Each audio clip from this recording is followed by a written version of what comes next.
de que candidato está mais próximo? O votómetro Presidenciais do Observador dá uma ajuda a perceber. Basta responder a 15 perguntas e, se quiser, afinar as respostas. E o votómetro revela de que candidato está mais próximo e mais distante. O votómetro Presidenciais está disponível em observador.pt e tem o apoio da Toyota.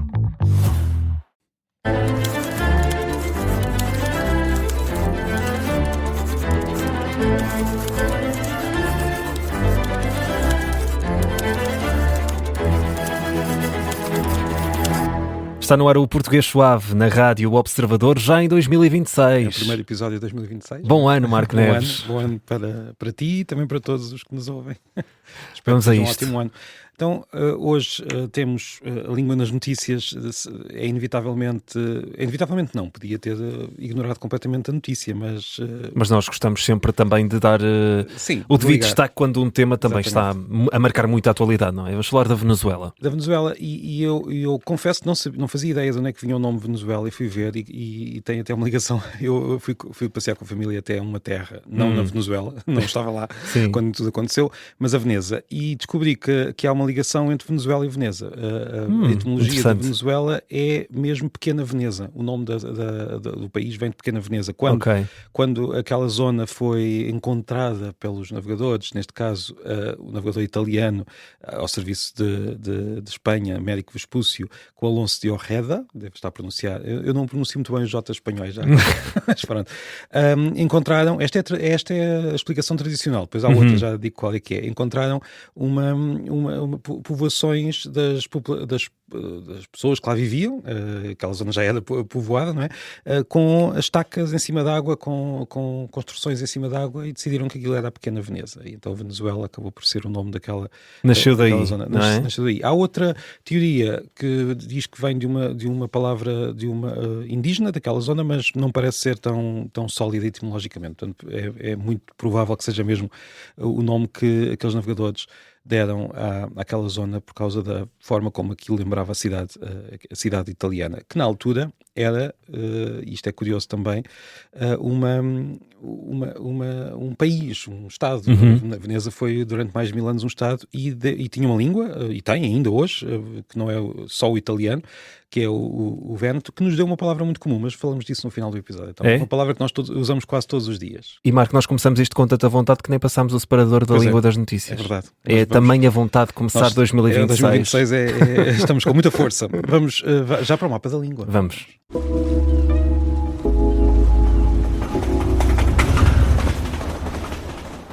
Ainda estamos na altura das festas, portanto o Natal pois já passou. Ainda vem o Dia de Reis. O fim de ano já passou, mas ainda vem o Dia de Reis.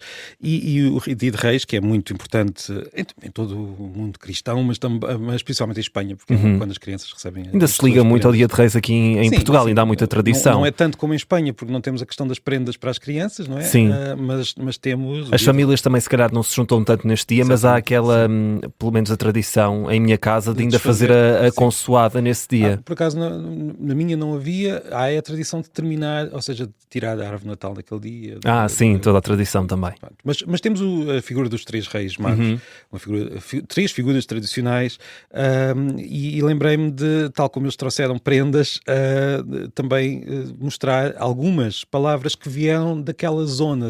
A imagem dos três reis magos eram a imagem de três reis que vêm do Oriente, da Pérsia, e por isso lembrei-me de falar de palavras persas. Já falámos aqui, mas eu vou relembrar algumas palavras que vieram do persa para o português, quase como se viessem trazidas pelos reis magos até à nossa língua. Há que dizer que muitas destas palavras vêm através do árabe ou por outros caminhos.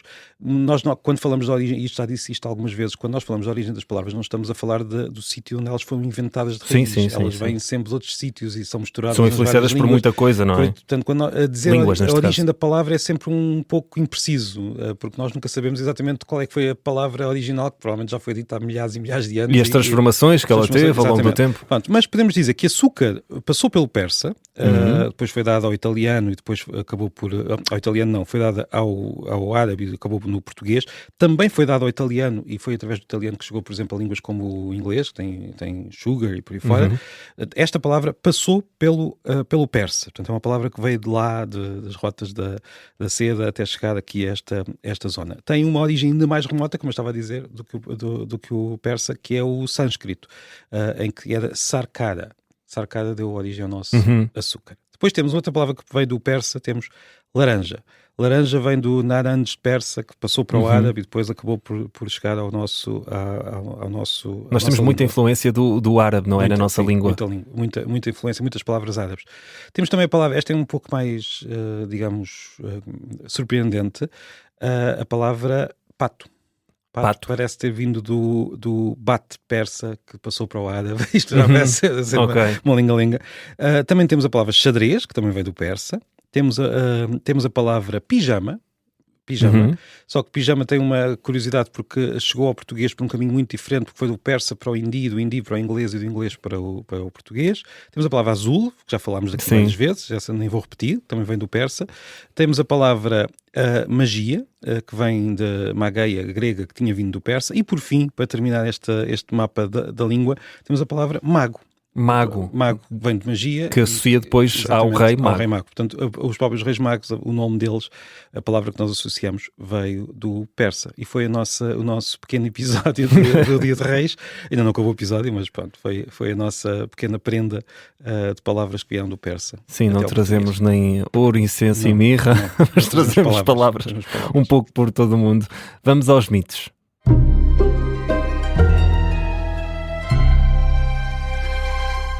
E eu aqui ainda quero responder a um comentário que recebemos no Spotify, mas deixa lá mais para o fim. Para o fim. Avança, Marco. Bem, então, hoje não tenho mitos, tenho origem, como eu já tinha dito logo no início, a palavra tinha vindo do Vêneto, que nos chegou ao português através do italiano, portanto, do Vêneto é o italiano. O italiano é talvez uma das palavras que nós associamos mais ao italiano, não começou no italiano, como nós já tínhamos falado, também é raro que as palavras comecem numa língua em particular, e estou a falar da palavra tchau. A palavra tchau quer dizer Deus e veio de uma palavra do Vêneto que queria dizer escravo, o que é muito estranho.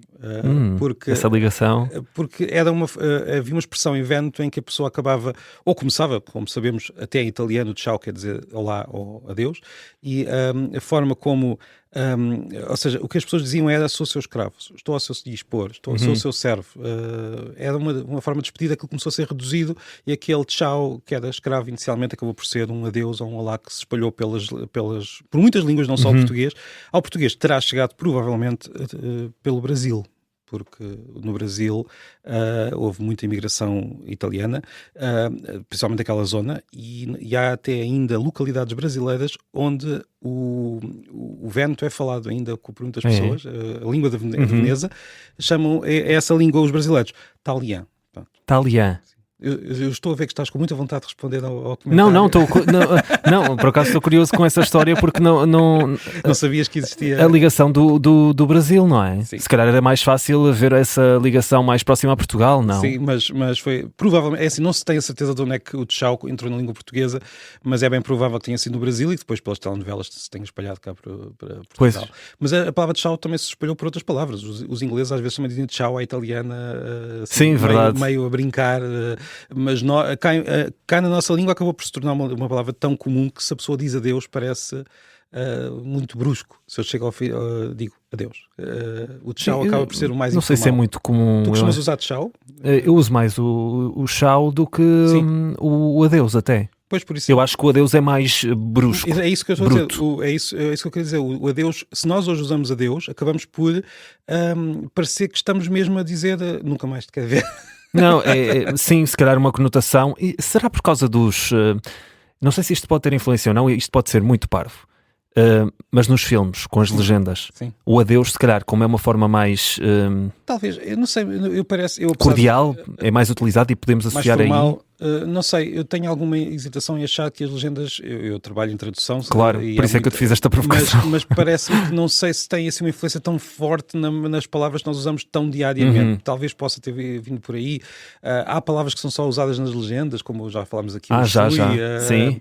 Mas isso e porquê? Porque de facto são mais curtas e podem ser, mas não me parece que tenha assim uma influência tão forte nas palavras que nós vamos usar de forma tão comum. Poderá ter influência na forma como nós conhecemos mais palavras, isso sim, porque as legendas são a forma de escrita mais lida em Portugal, não é?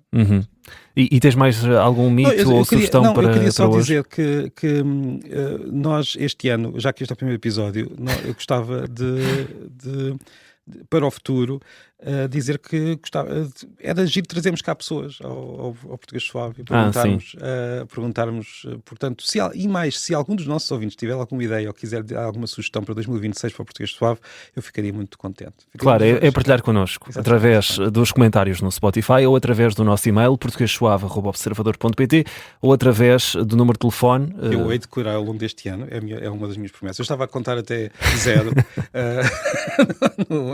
na contagem que eu pensar este ano. Vou a minha promessa é decorar decorar o número de telefone para que as pessoas podem, para onde as pessoas podem enviar as suas mensagens. Exatamente, é o 910024185. E eu vou responder aqui a um comentário que surgiu no Spotify, naquele episódio especial que nós fizemos de Natal.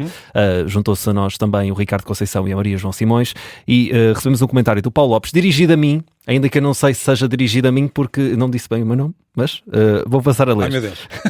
Queria só fazer uma crítica amigável, porque é Natal, e muito comum, aliás, é muito comum o Diogo Teixeira, não sei quem é o Diogo Teixeira, não sei, mas eu suponho que seja eu, porque depois eu relacionei-me com isto. Nós pedimos sugestões de pessoas para vir cá falar connosco. Uma das sugestões é o Diogo Teixeira.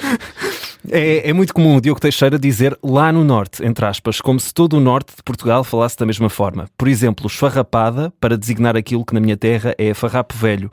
Faz isso muitas vezes e restringe os vários falares do norte, como Minho, Trás-os-Montes, Profundo, etc. E diz que lhe faz bastante confusão e depois mandou um abraço até ao Diogo e boas festas.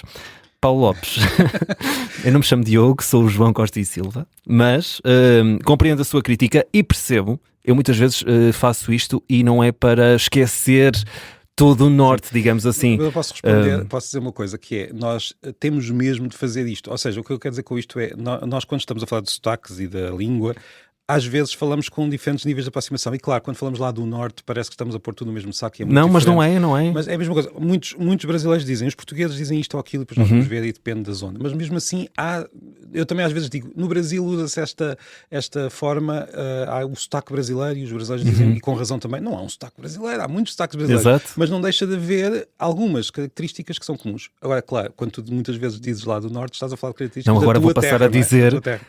Em São João da Madeira, na minha casa. Sim, mas é um problema de... Quando se está a discutir a língua, nós não podemos escapar deste problema. Eu também, se disser, em Peniche, claro. Eu vou ter pessoas a dizer, então, mas em Peniche de cima não se diz assim. Sim, corremos sempre o risco de dizer uma palavra que nunca ninguém ouviu. Ele tem razão, mas nós pedimos perdão porque é inevitável cair neste pecado da generalização linguística. Porque... Às vezes não é mesmo por mal, é mesmo uma questão de nos situarmos geograficamente. E não quer dizer que todo o norte fale da mesma forma, porque não fala. Lisboa sofre o problema contrário, que é, muitas vezes as pessoas associam, porque Lisboa tem aquele poder linguístico que nós sabemos e que já criticámos também, claro. Acaba por ser identificada com uma série de características que às vezes não são só de Lisboa, são de zonas muito mais largas, muito mais abrangentes do país.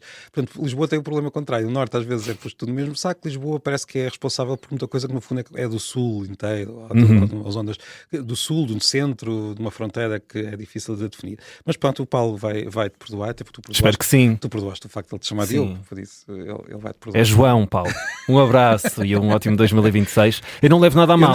Queria só esclarecer, porque de facto eu sei, e muitas vezes digo lá no norte, quando me refiro à minha terra, que é São João da Madeira, que fica ali entre Aveiro e Porto, mas estamos mais perto do Porto, até da área metropolitana do Porto, e pertencemos à área metropolitana do Porto, e portanto tenho essa tendência a dizer lá no norte, mas não levem a mal. E mesmo quando nós dizemos o sotaque do Porto, em particular, as pessoas também já me disseram, não, mas do Porto, mas qual bairro do Porto? Exato. Nós podíamos estar aqui agora o dia todo a esmiuçar estas generalizações. Paulo, um grande abraço para todos, seja no norte, no centro, no sul, nas no ilhas, Brasil, nas em ilhas, todo o em mundo. Cabo Verde, em Angola, em Moçambique, em todo o mundo, até para a semana. Até para a semana não, quarta-feira estamos cá. Estamos de regresso e com dúvidas, envie para o 910024185 ou portuguessuave@observador.pt. Um abraço, Marco. Um abraço.